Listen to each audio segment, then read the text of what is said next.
एक बार एक गांव में एक साधु रहता था जो भगवान पर बहुत विश्वास रखता था। यह बार वह साधु पेड़ के नीचे बैठा था और भगवान को याद कर रहा था तो अचानक वह बाढ़ आ गई। चारों तरफ पानी ही पानी। सब लोग अपने आप को बचाने के लिए ऊपर पहाड़ की तरफ भागने लगे। उनमें से एक आदमी देखा कि इस हालत में भी साधु जी भगवान की तपस्या कर रहे हैं। वह सोचा कि ये अपने आप को बचाने के लिए कहीं जा क्यों नहीं रहे हैं। तो उसे साधु से बोला, अरे आप कहीं जा क्यों नहीं रहे हो, आप भी मेरे साथ ऊपर पहाड़ की तरफ चलो, नहीं तो डूब जाओगे। साधु बोले, अरे हमें क्या होगा, मैं भगवान की इतनी तपस्या करता हूँ, मुझे कुछ नहीं हो सकता, मुझे भगवान अपने आप बचाएगा। धीरे धीरे पानी साधु के कमर तक आ गया। अब लोग वहां से नाव लेकर निकलने लगे तो उनमें से एक ने साधु से कहा, अरे पानी आपके कमर तक आ गया है, आप हमारे साथ चलो। तो साधु ने कहा कि नहीं नहीं, भगवान मुझे अपने आप बचाएगा। और वह नाव वाला भी वहां से निकल गया। कुछ देर बाद पानी इतना बढ़ गया कि साधु के सर तक पहुंच गया और अब लोगों को बचने के लिए हेलीकॉप्टर निकलने लगे।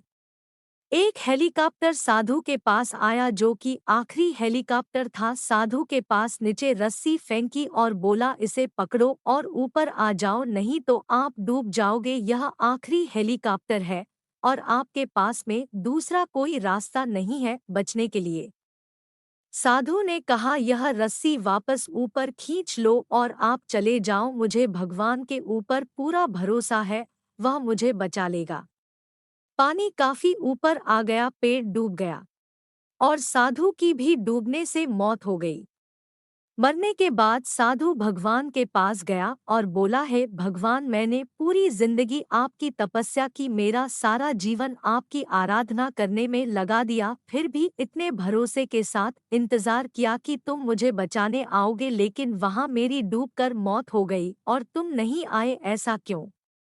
भगवान बोले, मूर्ख इंसान, एक नहीं 3 बार आया था, वो तीनों बार मैं ही तो था, पहला पैदल, दूसरा नाव के द्वारा और तीसरा हेलीकॉप्टर के द्वारा, लेकिन तुमने मेरा एक भी अवसर पहचान नहीं पाया। पता नहीं किसका इंतजार कर रहा था।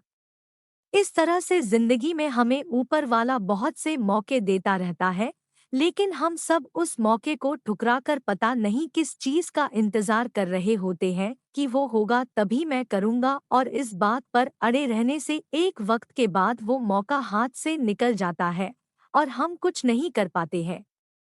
तो किसी भी अच्छे समय का इंतजार मत करो, जो भी करना है आज और अभी से ही शुरू कर दो, और पसंद आए तो लाइक करो, और ऐसी ही मोटिवेशनल स्टोरी के लिए सब्सक्राइब करें, और कोट्स के लिए मोटिवेशन ज्ञान 44 पर आकर देख सकते हैं।